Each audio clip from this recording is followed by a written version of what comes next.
तो हमारा अगला टॉपिक होगा कोरिलेशन। कोरिलेशन होता क्या है? कोरिलेशन का मतलब आपके पास जो भी दो कॉलम्स हैं वो एक दूसरे से कैसे रिलेट कर पा रहे हैं, उसी को हम कोरिलेशन कहते हैं।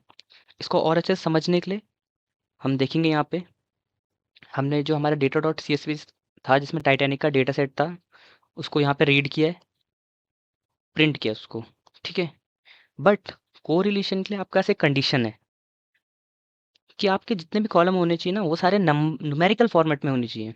जैसे यहाँ पे हमें दिख रहा है कि नेम जो है ना, ये है टेक्स्ट फॉर्मेट में, जेंडर टेक्स्ट फॉर्मेट में, एम्बार्क टेक्स्ट फॉर्मेट में। तो ये कोरिलेशन बना नहीं पाएगा उनका। ठीक है, तो आपको क्या चाहिए? सारे न्यूमेरिकल में हो। तो हमने क्या किया, कुछ कॉलम्स को सिलेक्ट कर लिया ताकि हमारे पास सिर्फ न्यूमेरिकल कॉलम्स रहे। तो हमने एक डीएफ सिलेक्टेड करके एक डेटा फ्रेम क्रिएट किया और इस डीएफ के अंदर से कुछ लिमिटेड कॉलम्स को उठा लिया। पैसेंजर आईडी निकाल दिया, सर्वाइव निकाल दिया, पी क्लास निकाल दिया और एज निकाल दिया, क्योंकि ये सब क्या थे, न्यूमेरिकल में थे हमारे पास, है ना। पी क्लास, सर्वाइव्ड, एज और पैसेंजर आईडी। ठीक है, और ये हमारा जो डेटा सेट है ये है।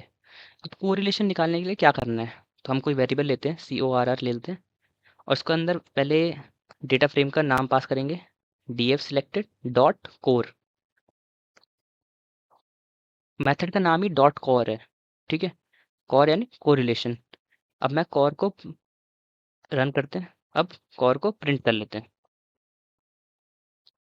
ये देखो आपके पास कुछ आ रहा होगा यहाँ पे, ये। अब ये है क्या, ये और अच्छे से इसमें देखते हैं अब। ठीक है, तो जो कोरिलेशन की वैल्यूज हैं वो होती है हमारे पास -1 से लेके +1 तक। ये होती है हमारे पास वैल्यूज -1 टू +1। हाईएस्ट वैल्यू होगी +1, लोएस्ट वैल्यू होगी -1। ये रेंज होगी कोरिलेशन की हमारी। ठीक है, अब इसका मतलब क्या है कोरिलेशन की रेंज का मतलब? हम इसी को यहाँ पे ड्रॉ कर लेते हैं एक बार। ये पैसेंजर आईडी सर्वाइव्ड वाला है ना, इसको यहाँ पे देख लेते हैं। यस, एक छोटा सा एग्जांपल देखते हैं। सपोज यहाँ पे जैसे हम देख रहे हैं, पी क्लास और पैसेंजर आईडी में सर्वाइव को लेते हैं। चलो, पैसेंजर आईडी और सर्वाइव्ड के बीच में कितने का कोरिलेशन है हमारा? -0.005। पैसेंजर आईडी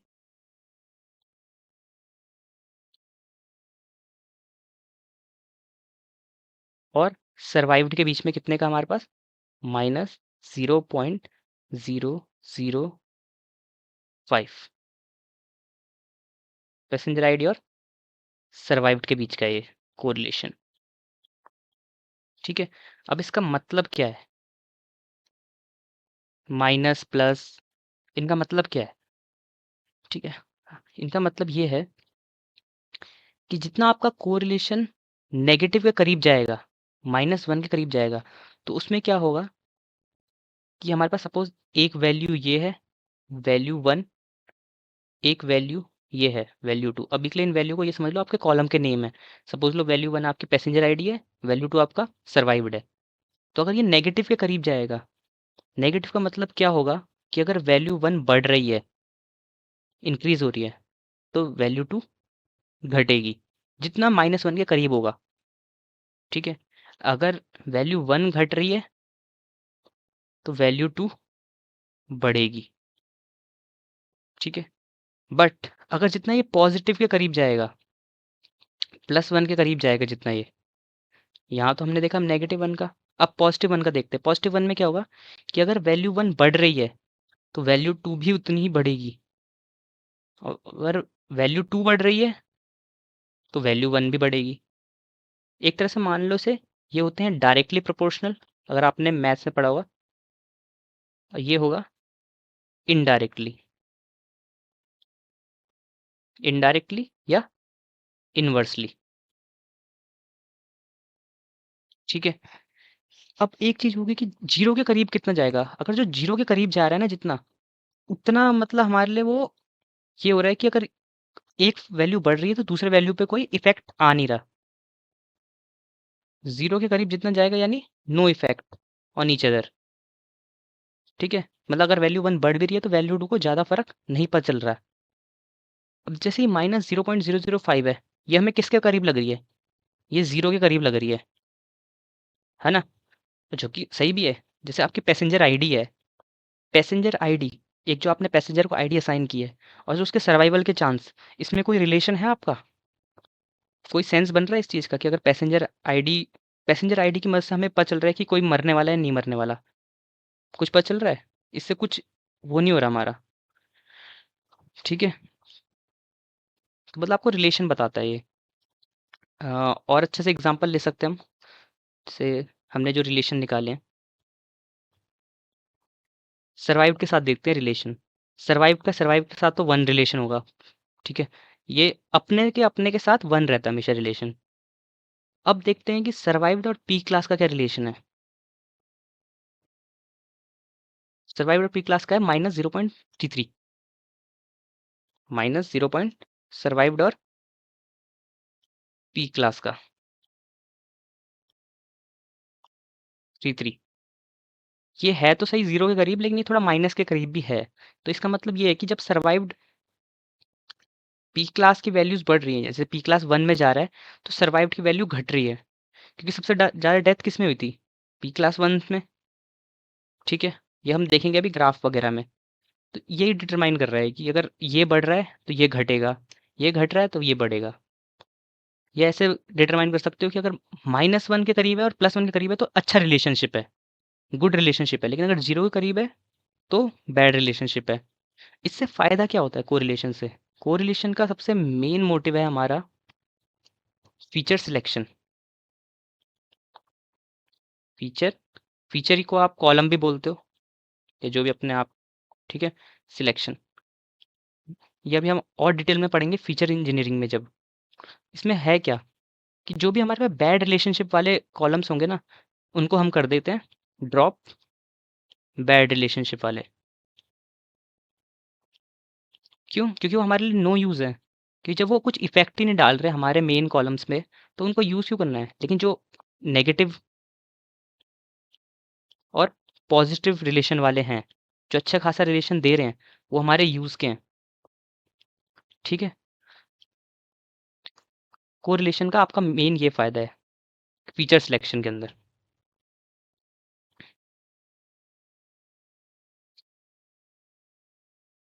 इसको और थोड़ा अच्छे से एग्ज़ाम्पल से अगर हम देखें,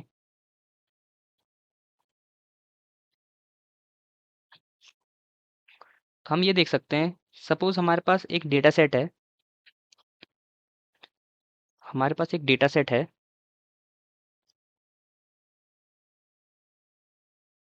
जिसमें हमारे पास है ड्यूरेशन, कैलोरी और मैक्स पल्स। क्या-क्या है हमारे पास? सपोज़ हर्ट का ही ले लेते हैं कि टाइम ड्यूरेशन है, कैलोरीज़ है और मैक्स पल्स। सपोज़ ड्यूरेशन और कैलोरीज़ के बीच में हमारा कोरिलेशन आया है 0.966, ठीक है?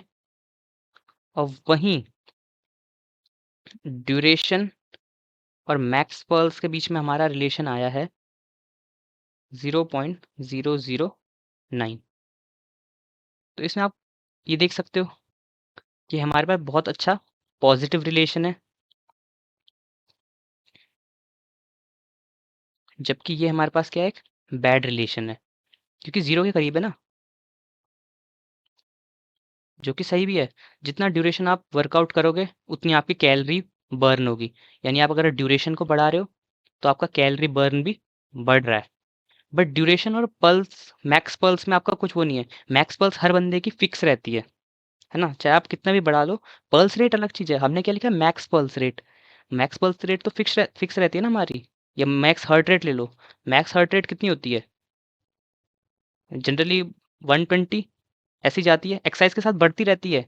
But max rate heart rate जो हम एक फॉर्मूले से निकालते हैं, वो एक फिक्स रहती है हर बंदे की, ठीक है? वो जनरली हमारी 160 से 180 के करीब होती है, एवरेज ह्यूमन की मैक्स हार्ट रेट। तो वो फिक्स है, वो चेंज नहीं कर सकते आप ड्यूरेशन कि आपने इतने घंटे एक्सरसाइज कर दी तो मैक्स हार्ट रेट आपकी बढ़ जाएगी। मैक्स हार्ट रेट फिक्स रहेगी। तभी तो ड्यूरेशन और मैक्स पल्स में कोई रिलेशन नहीं है, अगर मैं रियल वर्ल्ड एग्जांपल से बता रहा हूँ आपको। ठीक है, तो यही है इसमें। तो ये आपका कोरिलेशन निकालने का तरीका है। इसी को हम ग्राफिकल वे में तब देखेंगे जब हम ईडीए में जाएंगे, ग्राफ्स को देखेंगे। इसको हम ग्राफिकल वे में भी देख सकते हैं जब हम पे बहुत ज़्यादा कॉलम्स हो। ठीक है।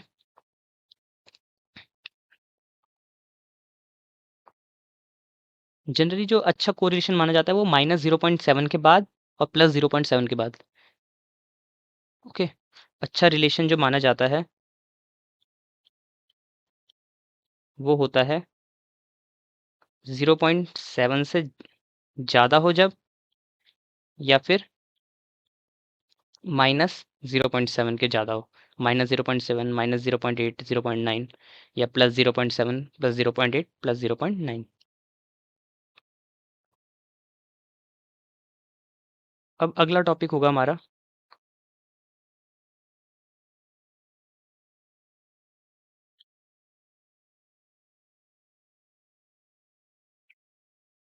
Group by and pivot table. दोनों का काम लगभग सेम है, ग्रुप बाय का भी और पिवट टेबल का भी। अब डिफरेंस कहाँ पे आता है वो देखते हैं हम। पहले मैं एक खुद से एक डेटा क्रिएट करते हैं, ताकि टाइटैनिक वाला नहीं लेते इस बार, खुद का एक डेटा क्रिएट करते हैं। सपोज मैंने एक कॉलम बना दिया स्टोर करके, और मैंने यहाँ स्टोर्स बना दिए बहुत सारे। सपोज मैंने बना दिया एक स्टोर ए,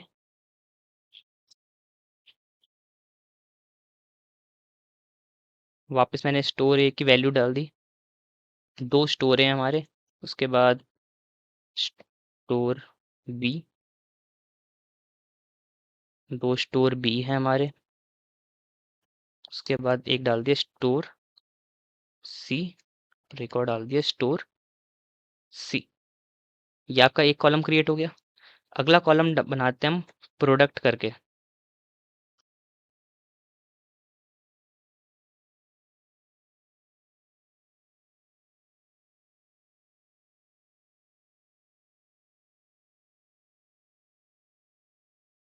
ओके, ऐसे ही हम प्रोडक्ट क्रिएट कर लेते हैं कॉपी पेस्ट करके।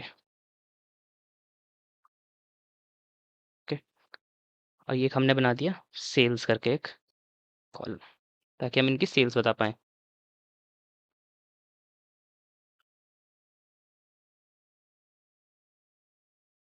तो यहाँ पे आप कुछ भी डाल सकते हैं। तो हमने ये डेटा क्रिएट कर दिया। अब डीएफ में इसका डेटा फ्रेम बनाते हैं एक।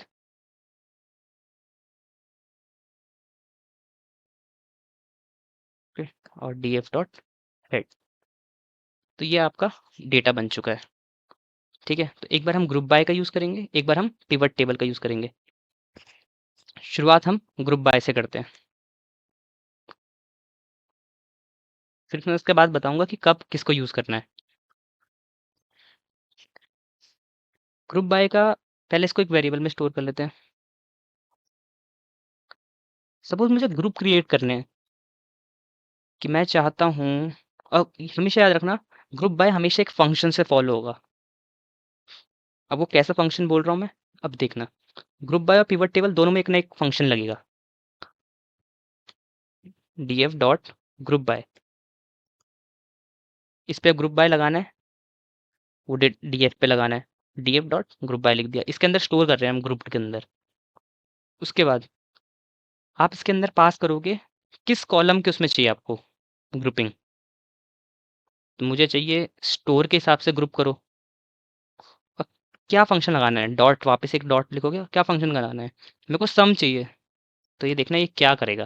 उसके बाद मैं समझाता हूँ इसे। इसने किया ये, देखो, इसने स्टोर के हिसाब से ग्रुपिंग कर दी उसकी। स्टोर में कितने ग्रुप बन रहे हैं हमारे, ए है, बी है, सी है। तीन ग्रुप बन रहे हैं ना, क्योंकि स्टोर ए भी सेम है, ये दोनों तो सेम है शुरुआत के, ये दोनों सेम है, ये वाला सेम है। ठीक है, ये इन दो का उसने एक ग्रुप बना दिया, इन दो का एक ग्रुप बना दिया, इन दो का एक ग्रुप बना दिया। तो बना दिया उसने स्टोर नाम का एक ग्रुप ए बी सी। अब उस ए बी सी के हिसाब से उसने स्टोर ए में कैसे प्रोडक्ट हैं, स्टोर ए में प्रोडक्ट वन भी है, प्रोडक्ट टू भी है, प्रोडक्ट वन भी है, प्रोडक्ट टू भी है। स्टोर बी में प्रोडक्ट वन है, प्रोडक्ट टू है, प्रोडक्ट वन है, प्रोडक्ट टू है।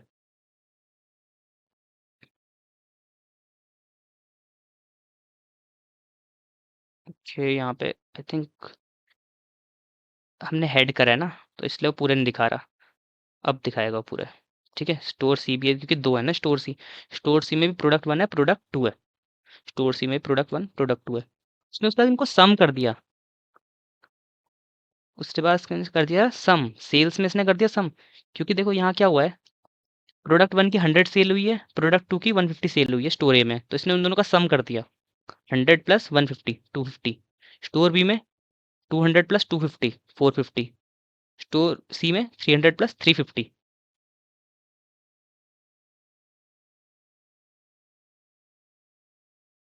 सपोज आपको ग्रुप बाय करना है, बट इस बार आपने एक कॉलम से किया था, स्टोर से करा था सिर्फ। अब की बार मुझे दो कॉलम से ग्रुपिंग करनी है। इस बार कैसे करेंगे, वापस मैं ग्रुप करके कॉलम बना रहा हूँ, D F dot group by. और इस बार आप इसको एक लिस्ट के अंदर पास कर दोगे जितने कॉलम्स के। जब सिंगल पास करना है तो अपन नॉर्मली पास कर दो, बट आपको अगर दो में पास करना है, सपोज मुझे स्टोर के हिसाब से भी ग्रुपिंग करनी है और मुझे प्रोडक्ट के हिसाब से भी ग्रुपिंग करनी है, बाकी वही डॉट सम यूज़ करेंगे और इसको ग्रुप को प्रिंट करते हैं। अब देखना है ये कैसी ग्रुपिंग करता है। ये देखो, इसने पहले स्टोर के हिसाब से ग्रुपिंग की, उसके बाद प्रोडक्ट के हिसाब से ग्रुपिंग की, उसके बाद सेल्स बता दी। तो वही है, जब आपको सर्टेन कॉलम्स के हिसाब से ग्रुपिंग करके देखना है कि मेरा डेटा कैसा दिख रहा है, तो ये ग्रुप बाय है। अगला है पिवट टेबल। पिवट टेबल काम सेम है। काम क्या है, सेम है। जो ग्रुप बाय कर रहा था वही कर रहा है ये भी, कुछ अलग नहीं कर रहा है ये। तो मैं डीएफ प्रिंट कर लेता हूँ। ये हमारा डीएफ था। ठीक है, वापस नहीं बना रहे, ये हमारा डीएफ है। अब पिवट टेबल को कैसे यूज़ करेंगे, तो मैं पिवट करके एक वेरिएबल बना रहा हूँ जिसका नाम स्टोर करेंगे। तो यूज़ करते हैं P D dot pivot table. उसमें क्या कर रहा था फंक्शन, यहाँ पे D F dot group by कर रहे थे, यहाँ पे क्या करेंगे P D dot pivot table.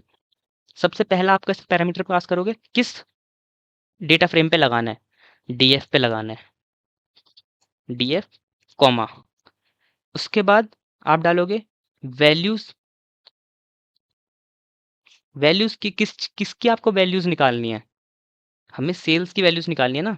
जैसे इसने यहाँ पे सेल्स को ही तो ऐड किया था, सेल्स पे निकालना लगाना है ना हमें ऑपरेशन, जो भी हम सम वम लगा रहे हैं सेल्स पे लगाना है ऑपरेशन हमें उसको।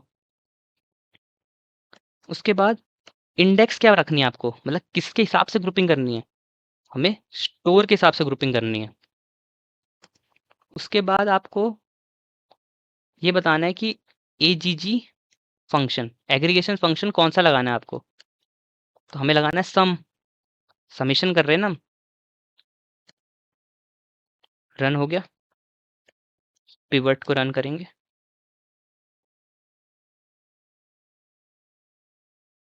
बता दिया उसने। पिवट क्या है, थोड़ा मोर कस्टमाइजेबल है। अब इसमें एक और है हमारे पास, जो कि है कॉलम्स करके। कॉलम्स करके क्या, कि मतलब आप किस कॉलम्स के हिसाब से ग्रुपिंग करनी है। तो हमारे पास कॉलम बची कौन सा रहा है, प्रोडक्ट तो बच रहा है बस। अब रन करो, तो इसने थोड़ा और मतलब ग्रुपिंग करके हमें और तरीके से बता देगा कि प्रोडक्ट वन 100 सेल्स हुई है, प्रोडक्ट टू 150 सेल्स हुई है। बट अगर हम इसको हटा दें तो ये हमें एग्जैक्ट बताएगा कि स्टोर ए की 250 सेल्स हुई है, स्टोर बी की 450 सेल्स हुई है, स्टोर सी की 650 सेल हुई है। ठीक है, तो पिवट क्या है, थोड़ा मोर एडवांस्ड है। अब किसको कब यूज़ करना है, ग्रुप बाय आपको तब यूज़ करना है जब आपके सिंपल सिंपल ऑपरेशंस करने हैं। जब सिंपल हो आपका डेटा तब आप ग्रुप बाय का यूज़ करो। बट जब आपको मोर कॉम्प्लेक्स या मल्टी डायमेंशनल टेबल्स बनानी हो, जैसे ये है ना, ये तो नॉर्मल सी टेबल थी, यहाँ पे तो मैंने छोटा सा आपको एग्जांपल दिखाया। जब आपके, लेकिन आपको बहुत बड़ी टेबल बनानी हो, ठीक है, और जब आपको स्पेसिफाई करना हो अलग से कि मेरे को ये वैल्यूज चाहिए, मुझे ये कॉलम चाहिए, मुझे ये इंडेक्स पे चाहिए, जो कि आप ग्रुप बाय में नहीं कर सकते, जो कि आपने देख ही लिया होगा। यहाँ पे आप स्पेसिफाई कर पा रहे हो कि वैल्यूज कौन कौन सी चाहिए, इंडेक्स कौन कौन से चाहिए, फंक्शन कौन कौन से चाहिए। फंक्शन भी ज़्यादा ऑफर करता है पिवट टेबल आपको, एवरेज वगैरह, ठीक है। तो डिपेंड करता है आपके डेटा के ऊपर कि आपको कौन सा कब यूज़ करना है। जब डेटा आपका कॉम्प्लेक्स हो, कॉम्प्लेक्स टेबल बनानी हो, तो आप पिवट टेबल पे जाइए। और बट जब आपका नॉर्मल सा सिंपल ऑपरेशन है, सिंपल सा डेटा है, कुछ ज़्यादा बड़ा काम नहीं करना है, ज़्यादातर सम वाले काम करने हैं, तो आप ग्रुप बाय का यूज़ करो।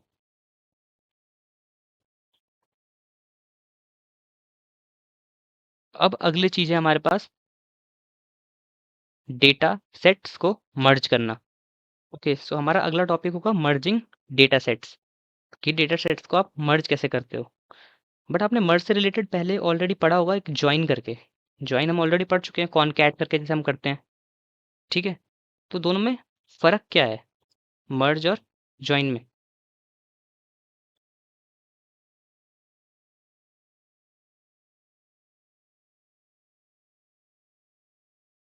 ठीक है, पहले ज्वाइन का देख लेते हैं। जॉइनिंग और मर्जिंग में फ़र्क क्या है, ताकि आपको और अच्छे से पता चलेगा। सपोज़ मेरे पास एक डेटा फ्रेम है, आईडी और नेम करके एक डेटा फ्रेम है। आईडी मैं देता हूँ 1 2 3, नाम देता हूँ मैं राम मोहन सोहन, ठीक है। ये आपका एक डेटा फ्रेम है, इसे df1 मान लेते हैं। ये आपका एक दूसरा डेटा फ्रेम है, इसमें भी आपके पास एक है आईडी, एक है एज ले लेते हैं, ठीक है। तो आईडी मैं देता हूँ इसे 2 1 3, एज देता हूँ मैं इसे 22 15 12, ठीक है। ये हमारे दो डेटा फ्रेम हो गए। अब आप जब इसे ज्वाइन करोगे, आप जब इसे ज्वाइन करोगे df1 plus, sorry, df1 plus df2 करोगे जब ज्वाइन, ये मर्ज का नहीं बता रहा मैं, अभी ज्वाइन का बता रहा हूँ। तो ये क्या करेगा, पहले तो ये बनाएगा एक आईडी नाम का फोल्डर, सॉरी, कॉलम, उसके बाद नेम, उसके बाद वापस आईडी, उसके बाद एज। आईडी में डालेगा 1 2 3, नेम में डालेगा आपका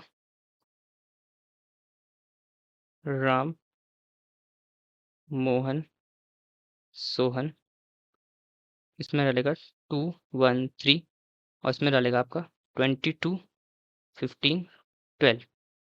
तो ये आपका ऐसे काम कर रहा है, ये काम कर रहा है ज्वाइन, ठीक है। बट मेरे को मर्ज करना है, ज्वाइन नहीं करना। ये तो आपका ज्वाइन काम कर रहा है, आपने ज्वाइन देख लिया, ज्वाइन कैसे काम कर रहा है। अब दिखाता हूँ आपको मर्ज कैसे काम कर रहा है, ठीक है। अब मर्ज देखते हैं,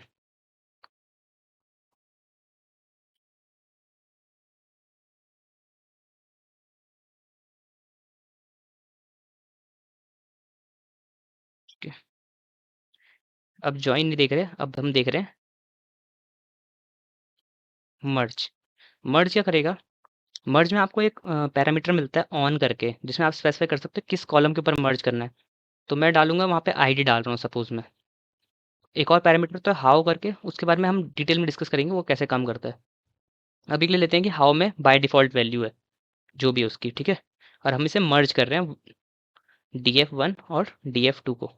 तो ये कितने कॉलम क्रिएट करेगा, इस बार ये आईडी दो बार क्रिएट नहीं करेगा, क्योंकि आईडी df1 में भी है, आईडी df2 में भी है। तो ये एक ही बार आईडी को क्रिएट करेगा, आईडी, और आईडी के अंदर कितनी वैल्यूज है 1 2 3 2 1 3, तो एक ही बात है 1 2 3 1 2 3, है ना। तो ये 1 2 3, उसके बाद नेम, नेम के अंदर क्या है, 1 पे कौन सा नेम है हमारा, राम, ये सीक्वेंस देखता है। मोहन 2 पे कितना नाम है, मोहन, और 3 पे कितना है, सोहन। वैसे ही अब ये एज का भी क्रिएट करेगा। 2 वैल्यू पे किधर, 2 वाली सीक्वेंस पे क्या है, 22, तो ये मोहन की एज है 22। 1 वाले पे कितना है, 15, तो ये राम की एज है 15, और ये 3 वाले पे कितना है, 12, 12। तो ये आपका मर्ज बना के देगा आपको ऐसा डेटा सेट। ठीक है, तो जॉइन और मर्ज में ये फ़र्क है, जो कि आपको क्लियर डिफरेंस पता चल रहा होगा कि मर्ज कैसे काम कर रहा है और जॉइन कैसे काम करता है। इसको प्रैक्टिकली देख लेते हैं। तो मैंने यहाँ ऑलरेडी क्रिएट कर दिए हैं 2 डेटा सेट जो अब तक हमने देखे एग्जांपल में। ठीक है, ये आपका df1 है, ये आपका df2 है। मर्ज कैसे करोगे आप, मर्ज करके एक वेरिएबल है हमारा, उसके अंदर pd डॉट मर्ज, दोनों डेटा सेट्स का नाम पास करोगे, डेटा फ्रेम्स का, df1 df2 ऑन, जो मैंने बताया आपको। ठीक है, ऑन आपने पास कर दिया इसमें। और हाउ, हाउ में बाय डिफ़ॉल्ट रहता है हमेशा, जो मैंने आपको बाय डिफ़ॉल्ट बोल दी, उसकी वैल्यू रहती है इनर। ठीक है, और अब हम मर्ज को देख लेते हैं एक बार। एग्जैक्टली सेम जो हमें चाहिए था। राम को 22 एज असाइन की उसने, 2 नंबर पे मोहन था, 23 असाइन की, 3 नंबर पे 24 सोहन। ऐसे कर रहा है मर्ज काम। ठीक है, अब अगला चीज है कि ये हाउ कैसे काम कर रहा है इसमें, ये हाउ का मतलब क्या है इसमें, तो इसको और थोड़ा डिटेल में देखते हैं। हाउ,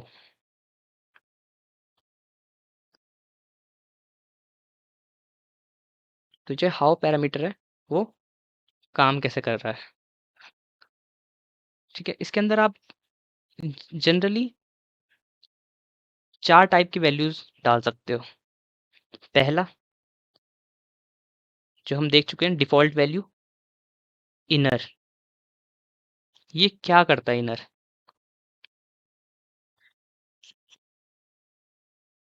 इनर कैसे काम करता है, तो ये क्या काम करेगा, इंटरसेक्शन की तरह काम करता है ये।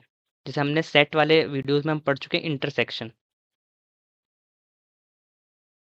ये काम करता है इंटरसेक्शन की तरह, कि जिन, जो भी आपने ऑन में जो भी कॉलम स्पेसिफाई किया है, जैसे हमने यहाँ पे क्या किया था, आईडी, इसी से ले लेते हैं ना, कि अगर आईडी 1 से कोई वैल्यू है तो वो उसके साथ उसे असाइन कर देगा, 2 से है तो असाइन कर देगा, 3 से है जो असाइन कर देगा। बट हमने अपने डेटा सेट में 4 नाम से कोई आईडी असाइन नहीं करी थी, तो उसकी जगह ये क्या कर देगा, नल वैल्यू, नल कर देगा, वहाँ पे कुछ वैल्यू नहीं प्रिंट करेगा वहाँ। तो जो जो वैल्यूज़ कॉमन होगी आपकी डीएफ वन में है ऑलरेडी, और डीएफ टू के ऑन पे है, जैसे डीएफ वन और डीएफ टू में आईडी वाला कॉलम ले रहा हूँ अभी बस मैं, डीएफ वन के आईडी वाले कॉलम में 1 2 3 वैल्यू है, डीएफ टू के आईडी वाले कॉलम में भी 1 2 3 वैल्यू है। 1 का 1 के साथ मैच बन रहा है, 2 का 2 के साथ मैच बन रहा है, 3 का 3 के साथ। सपोज मैंने यहाँ पे एक 4 भी वैल्यू डाल दी, डीएफ वन में तो है 4, डीएफ टू में कोई 4 नहीं है, तो कोई मैच नहीं बन रहा, तो ये 4 डालेगा तो सही यहाँ पे, बट नल वैल्यू प्रिंट कर देगा उसके साथ। कोई सॉरी, नल सॉरी, ये 4 आएगा ही नहीं, ये उसको उसका बनाएगा ही नहीं, जो इंटरसेक्शन में नहीं होगा। जैसे 4 के कोई इंटरसेक्शन बन नहीं रहा ना, कोई कॉमन वैल्यू नहीं आ रही 4 की सेकंड में, तो ये आएगा ही नहीं आपका, रहेगा ही नहीं ये, सिर्फ 1 2 3 का ही आपको डेटा सेट मिलेगा। ओके, अगला जो पैरामीटर होगा हमारा, वो होता है लेफ्ट जॉइन,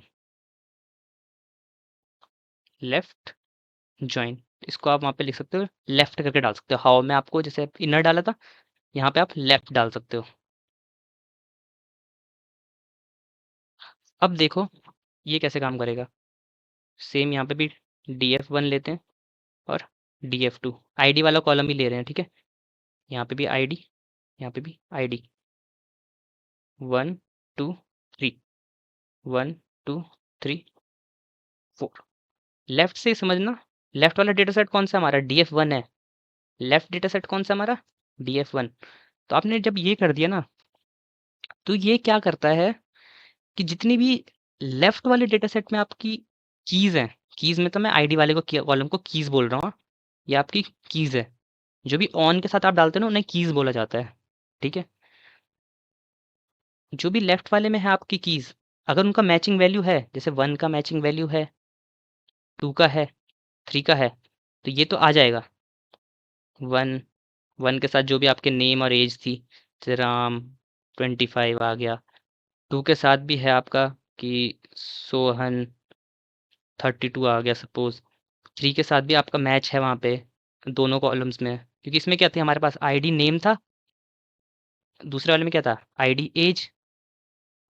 यहाँ पे आपका मोहन और 36 आ गया। बट सपोज़ यहाँ पे आपका 4th में भी कुछ है, तो ये 4th डाले लिखेगा तो सही उसे 4th, और यहाँ पे हमने कोई नाम दे रखा है, सपोज़ उसे सोहेल करके दे रखा है नाम, ठीक है? बट 4 की कोई मैचिंग की इसमें नहीं है, DF2 में आपके राइट वाले में नहीं है कोई मैचिंग की। तो इसके जगह पे क्या कर देगा ये?